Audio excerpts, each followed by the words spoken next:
Diet consists of frozen burritos and energy drinks. There's no need to wipe. There's a sprinkler block ahead.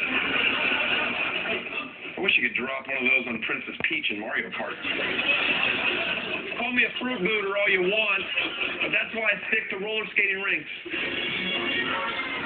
Here he is, stepping across the ring with respect on wheels, the hot ball on quads. It's Disco Xanadu into the grapevine.